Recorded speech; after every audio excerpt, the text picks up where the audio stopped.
بسم اللہ الرحمن الرحیم۔ جی تو اسٹوڈنٹس، یہ حدیث مبارکہ اصول دین میں بہت بڑی بنیاد ہے۔ اس حدیث مبارکہ سے ہمیں پتہ چلے گا کہ نیت کی کتنی زیادہ اہمیت ہے۔ الاخلاص یعنی اخلاص سے نیت۔ ان سے امیر المؤمنین ابی حفص عمر بن خطاب رضی اللہ تعالیٰ عنہ،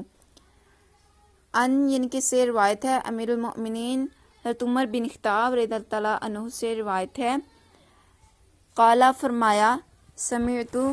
میں نے سنا، یہ واحد متکلم کا صیغہ ہے گرامر میں سے۔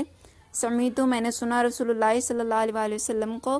یقولو فرماتے ہوئے، انما بے شک اعمال بالنیاتی نیتوں پر،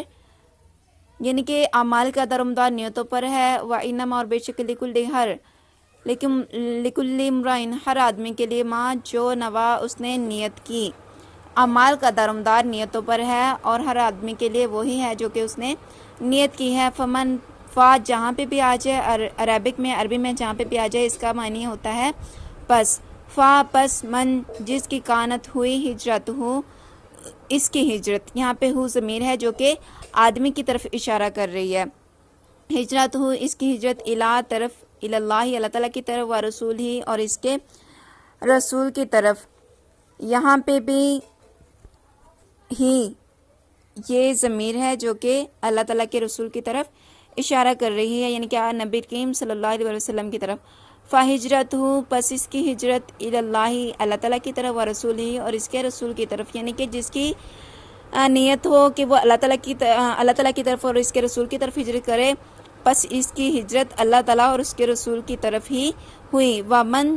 اور جس کی کانت ہوئی ہجرت ہو اس کی ہجرت، یعنی کہ جس آدمی کی ہجرت لی دنیا کے لیے، یصیبھا تاکہ اسے حاصل کرے،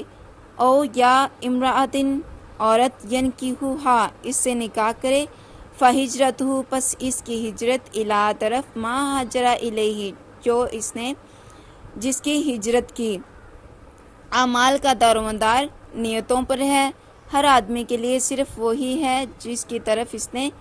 جس کی اس نے نیت کی ہو، پس جس کی ہجرت اللہ تعالیٰ اور اس کے رسول کی طرف ہوئی تو اس کی ہجرت اللہ اور اس کے رسول کی طرف ہی ہوئی، اور جس نے ہجرت کی دنیا حاصل کرنے کے لیے یا کسی عورت سے نکاح کرنے کے لیے، پس اس کی ہجرت تو اس کی طرف ہوئی جس کے لیے اس نے ہجرت کی تھی، یعنی کہ اس نے اللہ تعالیٰ کے لیے ہجرت نہیں کی تھی بلکہ دنیا کے لیے، یعنی کہ دنیا کی کسی عورت سے نکاح کرنے کے لیے ہجرت کی تھی، لہٰذا اس کی نیت اللہ تعالیٰ اور اس کے رسول کی طرف نہیں ہوئی۔ وضاحت حدیث، سب سے پہلے ہمیں اخلاص کے بارے میں معلوم ہوتا ہے کہ نیتوں میں اخلاص ہونا چاہیے۔ قبولیت اعمال کا انحصار، اعمال کی قبولیت کا انحصار نیت پر ہوتا ہے، یعنی کہ جیسی نیت ہوگی ویسا ہی عمل قبول ہوگا۔ اعمال کا مدار نیت پر ہو، یعنی عمل صالح یعنی کہ نیک عمل وہی ہوگا اور اسی کی اللہ کے ہاں قدر و قیمت ہوگی جو صالح نیت سے کیا گیا ہو، اچھی نیت سے، نیک نیت سے کیا گیا ہو، اور جو عمل صالح کسی بری غرض یا فاسد بری نیت سے کیا گیا ہو تو وہ صالح اور مقبول نہیں ہوگا، یعنی کہ وہ نیک نہیں رہے گا جس میں کوئی بری غرض یا بری نیت پائی گئی ہو۔ حاصل یہ ہے کہ اللہ تعالیٰ عمل کے ساتھ نیت کو، ظاہر کے ساتھ باطن کو بھی دیکھنے والا ہے، چونکہ اللہ تعالیٰ عالم الغیب ہے، یعنی کہ ہر چیز کو، ہر غیب کو جاننے والا ہے۔ اس کے ہر عمل کی قدر و قیمت عمل کرنے والے کی نیت کے حساب سے لگائی جائے گی کہ جیسی نیت ویسا ہی اس کو اجر ملے گا۔ نیت کی توضیح،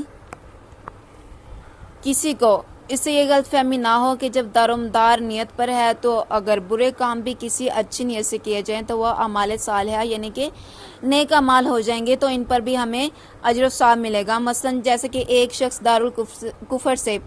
دارالایمان کی طرف ہجرت کرتا ہے، اس کے لیے ہجرت کی ساری مشقت، ساری مشکلات سہتا ہے، لیکن اس کی غرض اللہ تعالیٰ کی رضا حاصل کرنے کی نہیں بلکہ کوئی اور دنیاوی غرض پوشیدہ ہو۔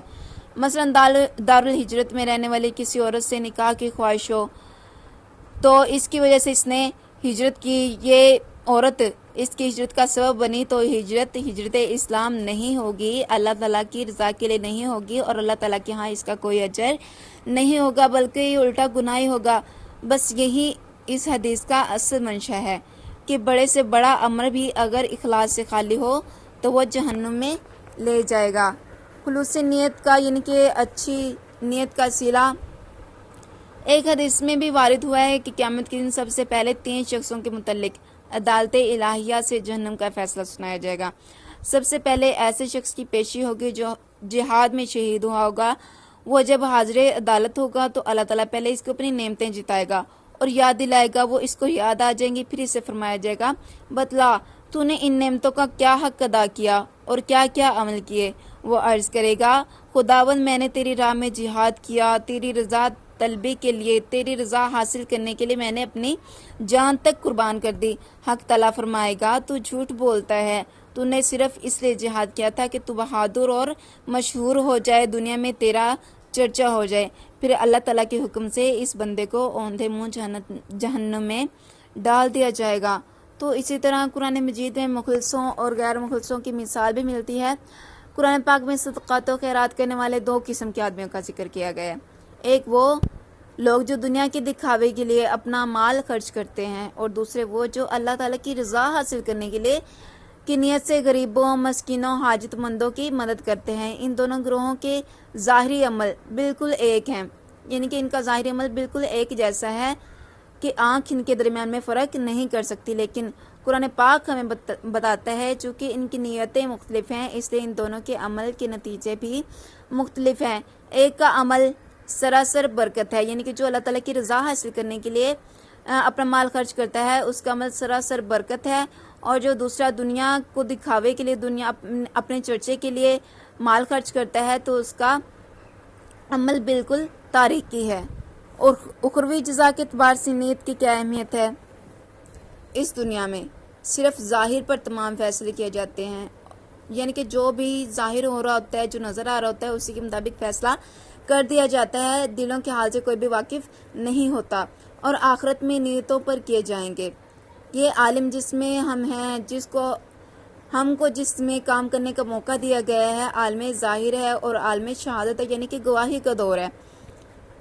یعنی ہم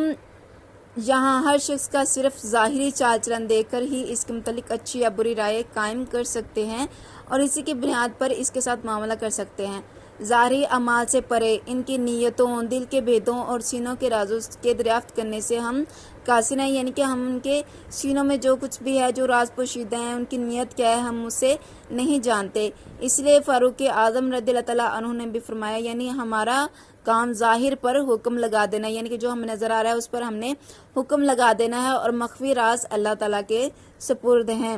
لیکن عالم آخرت میں فیصلہ کرنے والا اللہ تعالیٰ عالم الغیوب ہوگا، یعنی کہ جو چھپی ڈھکی سبھی باتوں کو جاننے والا ہے، اور وہاں اس کا فیصلہ نیتوں اور دل کے ارادوں کے لحاظ سے ہوگا۔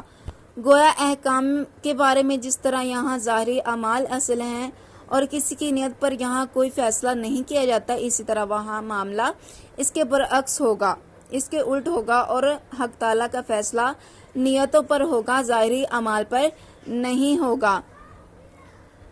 تو ڈیئر اسٹوڈینٹس، ڈیئر طالبات، چونکہ یہ حدیث مبارکہ